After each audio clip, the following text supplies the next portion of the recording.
Alright, lock in because today I'm going to be giving my thoughts and recap on Australian Survivor Brains vs Brawn II Week 8. So yeah, just like that, it's time to get in here. I'll just say it like it is. Episode 20 was all about which one of Kate and Morgan was going to go. In terms of the edit, there was some trickeration, like trying to make the audience believe that a few things could potentially happen, but they were just never really going to happen, at least for this vote. At first, it was Miles talking about how if the graduates were to break, it would be because of him, and he floated out Kaylin's name because he's a challenge beast, he's in everyone's late game plans, which takes up his spot in the end game, and he's a jury threat, apparently. But Survivor can't trick me. This was all a setup to an obvious Kaylin immunity win. He's a challenge beast, actually broke the record with this win, so there was already a good chance that he'd win it anyways. But whenever Survivor edits someone to be like an obvious vote out before the immunity challenge, then I'd be shocked if that person didn't then go on to win that immunity. So while the Kaylin plan, like, it had a bit of legs to it, Miles was down, Morgan was down, and by extension, I guess that means Kate was down. Also, Miles had a nice chat with Zara about jury threats, and Zara questioned if Kaylin would want to go against her in endurance, so it seemed like she was somewhat down as well. That's 4. That's enough to get Kaylin out, but that was never happening because of the edit making it so obvious that Kaylin would win. Then speaking of Kaylin, they tried to make it interesting when Morgan and Kate saw Kaylin as the most likely person to flip because he didn't have a big resume. But this Kate and Kaylin conversation was so late into the episode before Tribal Council, and Kaylin didn't even get a confessional to explain his thoughts, so that made it very unlikely that he was actually going to flip. Really, the vote was between Kate and Morgan. On paper, it should be a simple vote, like they played similar games to each other, seemed to have relatively the same connections. AJ wanted to keep them together so they'd be easy targets at 6 and 5, so just agree on one and be done with it. Simple vote. But of course, that wasn't the case. Despite playing their games together, I'd say that Kate was better than Morgan by a good margin, and everyone else seemed to agree with that. Miles said that Kate's a jury threat while Morgan's a goat, and AJ had similar thoughts. Also, Zara said that Kate's a social butterfly and her main competition in endurance challenges. So it seems like they all agreed that Kate was the better player, but they disagreed on how to go about the elimination order.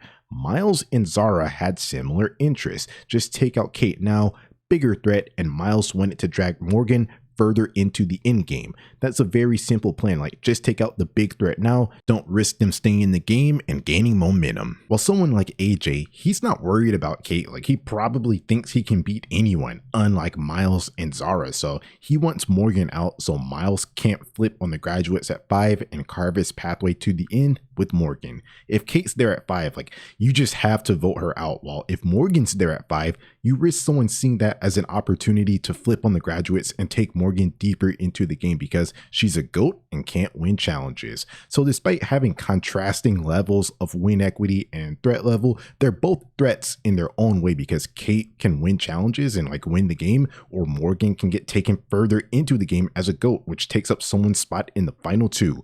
While it seems simple to get rid of Kate here, like bigger threat, I like AJ's thinking here and him already getting ahead of Miles's plan. Unfortunately for him, no one's really having any of that. He's been getting close to Kate. Every time Zara asks him to vote Kate out, there's always a reason why AJ doesn't want to. He always tries to flip plans at the last minute, like just chill for a vote. He dragged Kate and Morgan there to get split up at 6. Like, why should it matter which one goes first, especially if they're postgraduate strong and they're just going to get rid of both of them this week anyways? Plus, if Kate stays in, she's more likely to win a challenge, which would force the graduates to have to turn on each other, so that's a strong reason to vote her out now.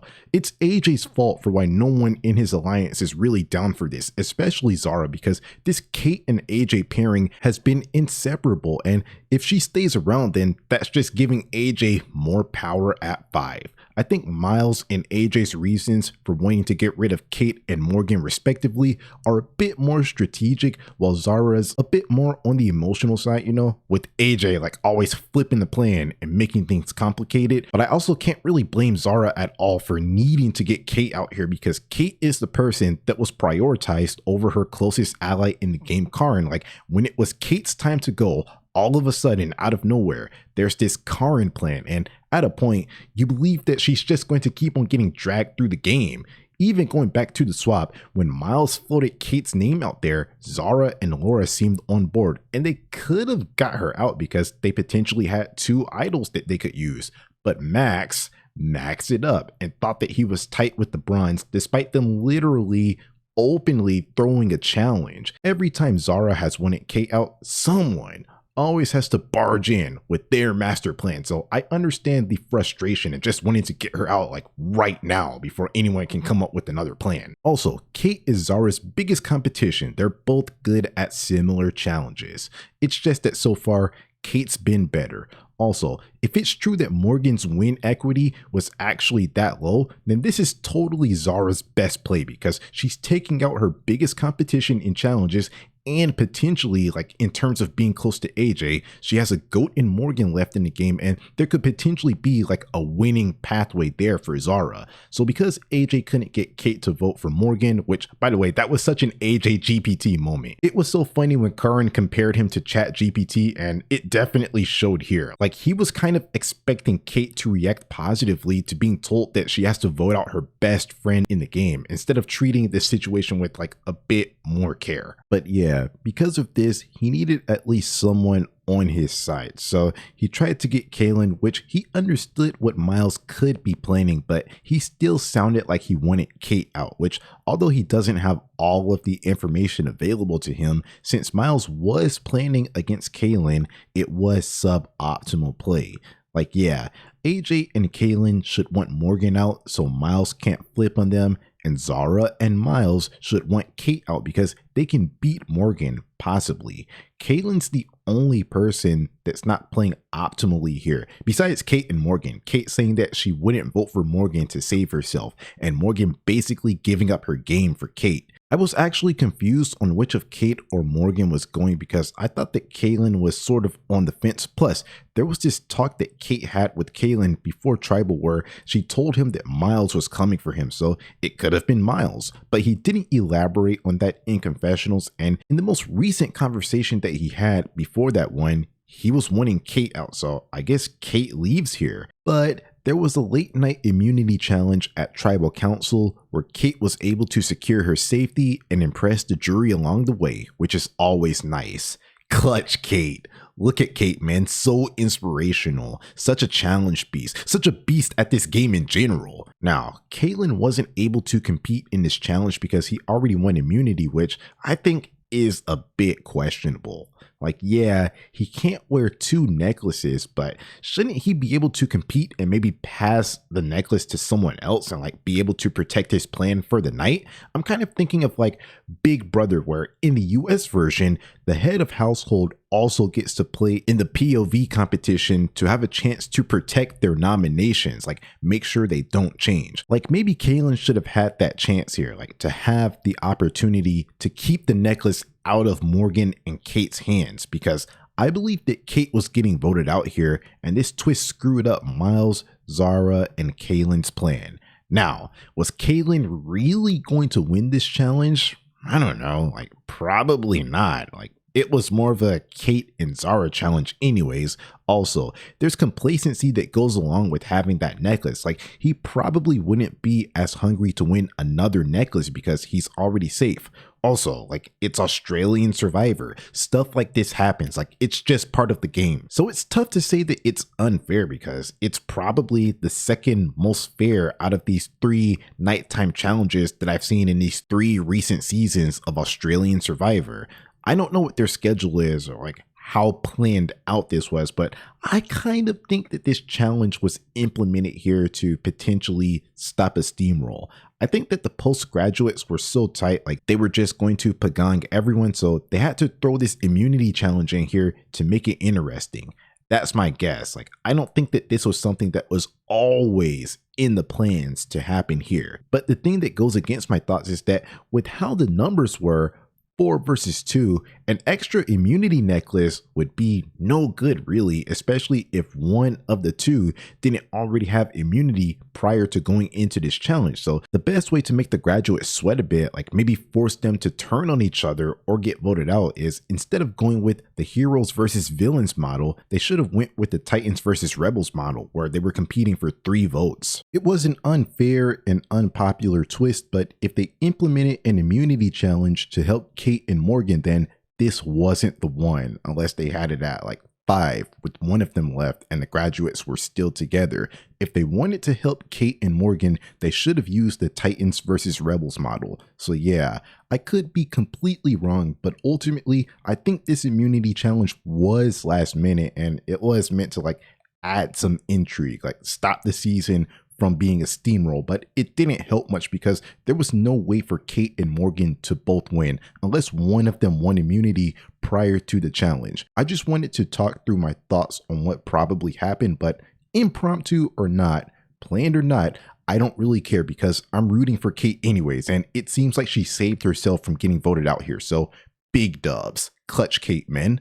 Unfortunately, that forced the graduates into voting out Morgan here, and the challenge probably ruined Kate and Morgan's plan to make a big move. If Kaylin wanted to make a move on Miles, then he, Kate, and Morgan would probably win the day with their 3 votes because it seemed like Miles and Zara's 2 votes were going on Kate and AJ's 1 vote was going on Morgan, like unless he changed his mind or they all came to an agreement to vote out Kate before Tribal and like it wasn't shown. But because Kate won immunity here, that takes 2 Kate votes, flips them to Morgan votes with AJ already being there. So that's 3. And Kate, Morgan, and Kaylin are 3 voting on Miles. So that's potentially rocks, or even if they agree to something, that still blows up Kaylin's game. Like he had absolutely no incentive to flip after Kate won that challenge. And it's kind of unfortunate for Kate because for these past 2 tribal councils, she's been pitching like, hey, make a big move, which the way that she was pitching at this tribal council was so funny with all the theatrics. But yeah,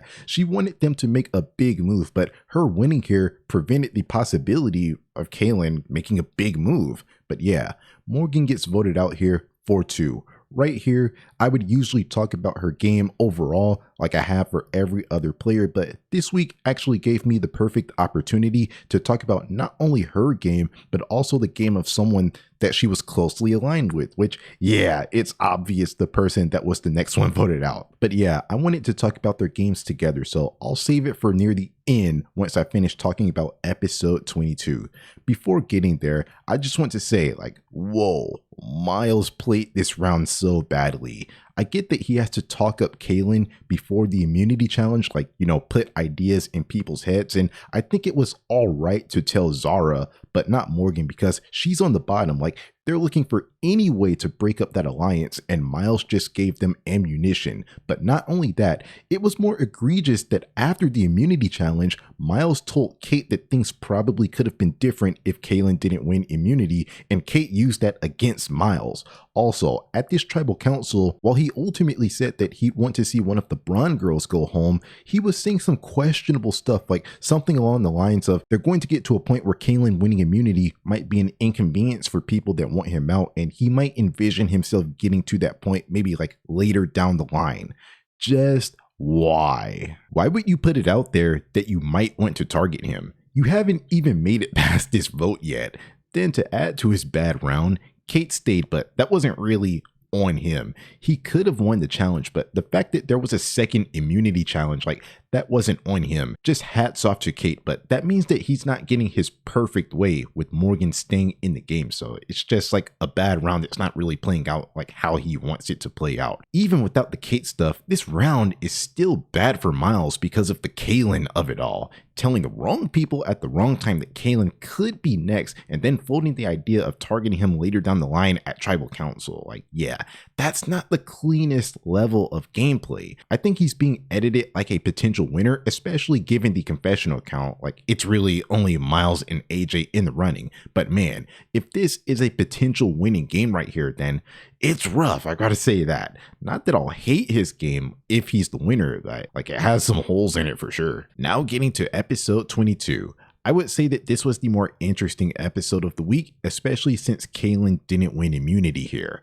Zara won immunity, finally, in a challenge that, while not the exact same, it was a stacking challenge like the one that they had at the second immunity challenge from the previous episode. So I thought that Kate would be the favorite, but that wasn't the case. Zara gets a dub, and I'm happy for her. Like I said, she and Kate are good at similar challenges, and this time Zara finally beat her, so that's a big moment. Like, I love a good rivalry. But Zara probably didn't even need it because, like I said last week, Zara's probably not winning, might not have a winning final tribal council combination, and the guys at least wanted her at 4, so there's that. Like, she probably just makes it through this vote anyways. Really, this whole episode was about sort of the implosion of the postgraduates, or at least some of it was driven by paranoia. In this episode, everyone had a different plan for how they wanted the final 5 to play out, and basically they all wanted to split the votes and be in a power position if it came to a revote. AJ was graduate strong and wanted Kate out. He took her as far as he wanted to take her. Plus, going to 4 with the graduates is in his best interest because he thinks that he played the best game. So it wouldn't really matter like what person he sits next to. Kaylin was sort of on the fence. He wanted to stay graduate strong and get Kate out, but because AJ put ideas in his head about Miles going after him, Kaylin wanted to put a vote on Miles to catch him in a rat trap just in case he tried to play his idol for Kate and vote him out. Kate was just like a vote. She didn't really have a preference as long as she made it to another day, and she just went along with Miles telling her to vote for Kaylin. And surprisingly, Miles didn't want to get Kaylin out. He wanted to get AJ out as a big move. Get Kate to vote for Kaylin, so Kate's the target at 4, then go to the final 2 with Zara where she'll probably win the final 3 challenge and take Miles over Kaylin. So it was interesting because with this setup, everyone's voting for someone different, which Zara knew, so that meant that she got the deciding vote. Since Zara had the necklace, she found herself in an interesting spot where she could vote out anyone except for possibly Miles because of that immunity idol, and she seemed to actually be working with Miles somewhat in this round. Now, what I think should happen is that they should vote out Kate. Don't know if it should be like right here, don't know if it should be at the final 4, but all of them needed her out of the game. I don't know what the win equity actually looks like. I'd really like to learn about that in exit interviews and like post-game deep dives and such. But yeah, everyone left in the game talks about Kate as a social butterfly and a threat, so I'm assuming that they'd all vote for her. The jury was happy when she won immunity, and all of the graduates have burned people on the jury, whereas you can make a case that Kate somewhat burned people or was a reason behind their elimination, but not to the same extent. Like I mentioned one time, Paulie said in an exit interview that Kate and Morgan never wanted to bring him back in at the merge because of a pre-merge situation, and that contributed to him being on the bottom, which he was bitter about being on the bottom, but so far he's only mad at Kristen. More recently, he was proud of Kate for winning immunity, so I guess that's water under the bridge, and he just had a better relationship with Kate, so I guess that never really mattered, but I wanted to point that out as a possibility. Also, Kate, Morgan, and Kristen didn't know how rocks worked, which led to Logan's elimination, and Laura seemed to be frustrated that they didn't know what rocks were. So I don't know if Kate was actually this massive jury threat that was going to beat everyone at the end handily, and like she never burned anyone, but the graduates burned more people than her, for sure. There's no incentive to take Kate to the end because it looked like the jury was rooting for an underdog. And if Kate was able to outwit the graduates alliance that controlled the end game and end up in a final 2 seat, that along with her being more likable than anyone left, I mean, it would be hard to not vote for her. Don't know if Kate should leave at 5, but they definitely should get her out. And the way I see it, it's better to get her out now because, hey, she's a challenge beast. Like, what's stopping her from winning at 4? Also, they say she's good at fire, and if she can get someone on her side at 4, someone to vote with her, then she can go to a fire making challenge. Then she'd probably win the final 3 endurance challenge that they were trying to keep her away from, and she probably has a good chance to win the game. So by not getting Kate out here, I think you're just playing with fire and banking on someone else winning the final 4 challenge and like no funny stuff happening at that final 4 vote. Kate is Zara's biggest threat in challenges, so that's why she should get Kate out. So that's a valid reason. Now, why should Zara go along with Miles' plan to get AJ out? It takes out a big player, it's a big move, Miles' move since he suggested the idea first, but it's something that Zara could potentially claim if she ended up in a final tribal council without Miles. Also, it separates Kaylin and AJ, which is always nice to separate a potential final two. Now, why should Zara take out Kaylin here? Despite Kate being her biggest competition in similar challenges, Kaylin is an immunity beast, and this might potentially be like the only round where you can take a shot at him without that necklace. Also, she and Miles already decided that Kaylin is a jury threat and everyone's going to take him deep into the game, so he's taking up someone's spot in the end game. That's a valid option, just got to make sure Kate loses at 4. Now, why should Zara get out Miles here? There's no reason. They agreed that they were lesser jury threats on the board, so if you get rid of Miles here, then you actually don't win because you agree that AJ, Kaylin, and Kate are jury threats and you're leaving 2 challenge beasts in the game, just decreasing your chances to win one. Miles is the jungle rat of the season. Like, he might be able to spin that into a nice underdog story, but you don't get rid of him now. You make a big move, so then maybe your resume is better than Kate and Miles's resume, and you can have something over them at final tribal council. So with just about everyone up for elimination except for her and Miles because he played his idol, Zara decided to vote out Kate here because she was her biggest competition and they had similar skill sets. So Kate leaves and she had an iconic exit. So funny. I think it's a solid move. Any move but voting for Miles was a good move because she needs Miles and he just played an idol. So if she would have voted for Miles, then she would have backstabbed him even more than she sort of backstabbed him with this vote by not siding with him to get out AJ. Zara takes out a threat here, someone that can beat her in the final 3 challenge, but now the question is, what is her pathway to the final 3, especially with Kaylin there at 4, a bigger challenge beast that wants Zara out at 4, like doesn't want to face her in endurance challenges. Also, while I think it was a solid move, this probably wasn't the big move that the jury was looking for because the postgraduates, although they didn't vote together here, they steamrolled. If she got out AJ or Kaylin here, that could have possibly shocked the jury and maybe her win equity goes up. But despite having all of the power which she could speak to, despite that, I don't think this move would increase her win equity if she got to a final tribal council because Kate was such an easy vote on paper.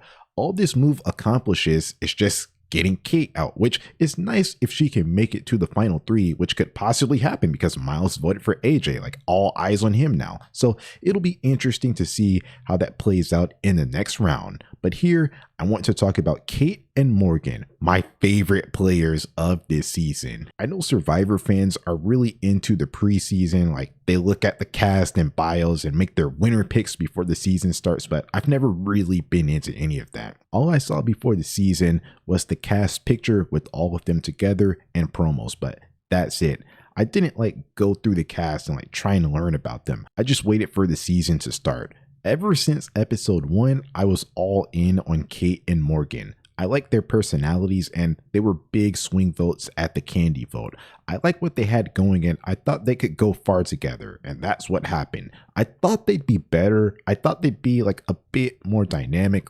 I was kind of upset that they ended up being numbers in AJ's game, but it is what it is, and they had some fun moments along the way. Like Morgan just letting Nash have it, and there was the meatball saga and Kate being a challenge beast. That was all fun. Now for which one of them is a better player, I've already said that on multiple occasions and talked about it in this video. It's Kate. She's the social butterfly. It's unfortunate that their edits were so small, especially for being key endgamers, but if you just pay attention to the edit, then you can see some of those subtle moments where Kate comes off a bit better than Morgan. I'm not going to list all of them because I've already talked about them, and at the end of this season, I'm going to combine all of these recaps into one big video, so I'm not going to list all of the moments, but just to say one, Morgan just went off on Nash for throwing the challenge, while Kate said something similar, but it was in a much nicer way, and like she even said it wasn't about not liking him. If Nash actually had an idol, I could see Kate being able to work with Nash after that tribal council while Morgan can't because she closed that door while Kate didn't. She has a better social game than Morgan. That was actually the reason why Miles wanted her out on Brains 2.0 because she's social and outgoing.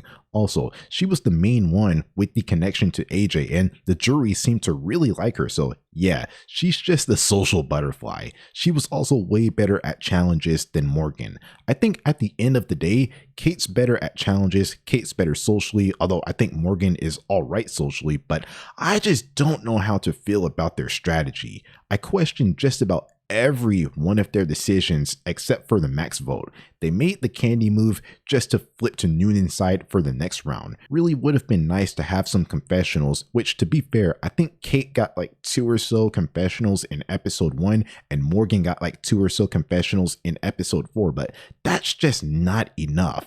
Then later on down the line, Morgan said that staying Brawn strong made no sense and Kate wanted to have a say in things and like Jesse was trying to be the boss. But Kate controlled the max vote and Jesse had to give up Max for his alliance. So that's confusing. I really don't know why they said that staying Brawn strong made no sense. Maybe there's more information because a lot of their journey was left on the cutting room floor and I learned more about them from Exit Press than in the edited show. But yeah, they make the Girls Gone Wild alliance with Zara and Laura and pitched one of their own numbers in Jesse, which yeah, he wants to control stuff, but he's a number for them. Like, why not try and get out Miles here? Because you still keep your Brawn alliance and Girls Gone Wild, and you have so much flexibility in the middle of those two groups. Then they get to the merge where they actually make the Jesse move with this Girls Gone Wild coven that they formed, which, like I said, it's a big move, but since Jesse was a number for them, like, was it really a good move? Then they continued the Brawn pagonging by voting out their Brawn allies before jury, which I think was a big deal, sort of. The Jessies, the PDs, like, those are the people that you've been with since day one. Like, they've just known them for longer and they seem to have good relationships with them. So it's unfortunate that they couldn't get their Brawn numbers on the jury and like sort of seemingly enabled that. Like, they were just fine with ditching the Brawns. Then after the failed poly vote, which ended up being PD, because Logan was causing too much drama and they liked AJ, they decided to flip on this Girls Gone Wild coven that they tried so hard to create and they only utilized it for the first 2 votes of the merge. They gave that up to basically be AJ pawns for the rest of the game. Even when Kate wanted to make a move against AJ by trying to get Miles out at the Bounty versus Baron twist, that's an amazing idea to try and weaken AJ like that, but she kind of showed why she was an AJ pawn because AJ used that information to save Miles, and because of that, I'd say that this AJ, Kate, and Morgan alliance was working out better for AJ, especially since AJ had in-game plans with the graduates while Kate and Morgan put their games in the hands of AJ. Then there was the rock draw fiasco where they didn't really know how rocks function, and because of that, it led to them not going to rocks and getting pagonged. Logan, Kristen, Morgan, and Kate all went out in a row. The final 5 vote was interesting, but Kate would have had a better chance to stay if she had her allies like Kristen, Logan, and like Morgan and such. They probably didn't know about the graduates. Like, they probably thought that the game would continue to be fluid. So maybe that's a case to give them some grace in that situation. But also, Miles and AJ were willing to go to rocks for the 4 that they were in, which was a sign that the game wasn't going to be fluid anymore. And they probably should have went to rocks there, but they didn't know how rocks function, so that was never going to happen. But that right there is when they lost the game. I think that Morgan is a good social player, while I think that Kate is a solid challenge beast and an amazing social player, but I just don't know about any of their strategies. Like, that's by far the weakest part of their game, unless there's more information that comes out. Maybe the strategy part of the game is something that could get better on a potential return for Kate.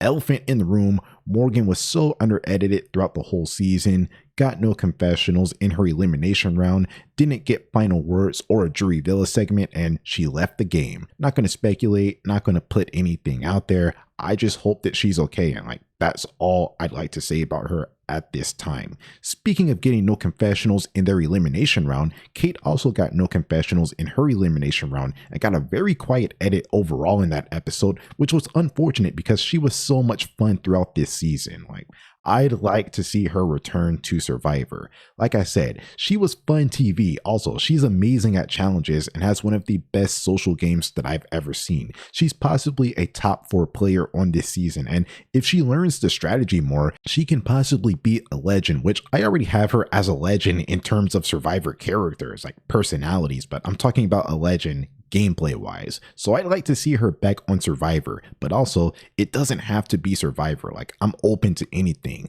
I'd absolutely be excited to see her back on my TV screen one day in anything because she was just that type of personality and she had so much aura. So hopefully that can happen. But yeah, before I wrap it up, instead of predicting what will happen next week because it could go either way, instead of that, I just want to rank the final 4 and say what I would think about each of the final 4 if they won. If Zara went on to win, I think she'd be the weakest winner of the bunch. Now, I like how active of a player she is, stealing Laura's advantage to look out for herself, getting the graduates back together, all good. But she's sort of been a follower for most of the game, like kind of Karen's right-hand woman, kind of following the graduates. And she's burned people on the jury like Logan and Laura. So I don't think she'll win a jury vote, especially with no big moves, which is something that Kate harped on. If Zara manages to win, I wouldn't hate it at all. Like, her game isn't awful, but she wouldn't be a strong winner.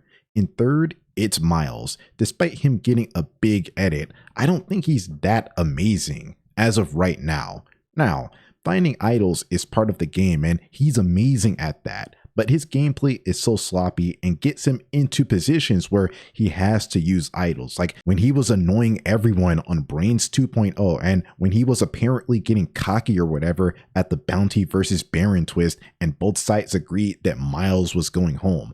Also, I will say he has some amazing logical plans, but no one's jumping on board with his plans, like when he wanted Kristen out at the Bounty versus Baron tribal and when he wanted AJ out and Zara didn't go along with him when they're supposed to be a final 2.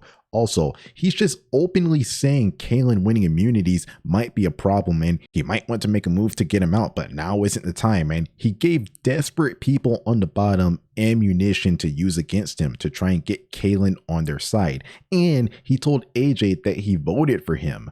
Based on the number of confessionals, Miles has a top 2 chance to win this season, and the jury seems to potentially like him. Like, they were laughing and seemed to be impressed when he played that 4th idol. But I've got to say, if he goes on to win, he's going to have to really impress me in these final 2 episodes because so far his game is so sloppy. And second, it's Kaylin. He said his strategy at the beginning about not wanting people to see him as a threat, like something along those lines, and he played it perfectly. Everyone thinks they're in with Kaylin until he goes behind their back and blindsides them, like in the Karen round. Also, he's an immunity challenge beast, securing his safety round after round and keeping the immunity necklace away from the players that aren't in his alliance, so he can have a smooth pathway to the end. So if he wins, he's probably the second best winner out of this final 4. It's just that he probably doesn't win because his confessional count is small, and I don't know how everyone on this jury feels, but Karen doesn't think too highly of him, so he might not have the best jury chances. And in first, it's AJ. While sloppy at points, he's controlled this game. He got people to go along with the hostage plan. He painted Polly as a snake oil salesman. He locked in with Kate and Morgan and used them as votes until he didn't need them anymore and could go to the end game with his graduates. He played a dominant game, and out of this 4, he would be the best winner as of now, barring a complete like LeBron 2011 meltdown in the final episodes. He's the best possible winner, but I'm also unsure if he even has a legitimate pathway to the end because Zara and Miles seem to somewhat be working together. I don't know if that's true after this vote, but they look at AJ as a jury threat and he thinks Kaylin's taking him, but honestly, I don't believe I've heard Kalen say that he's taking AJ to the end. Also, AJ isn't good at challenges, so I don't know what his pathway to the final tribal council is, so I'm interested to find out. But yeah, that is all for now. I really can't wait for the finals. Stay strong, stay brutal, because above all else, it's anything to win. I won't let you down, Bruce. I'll keep fighting. Always.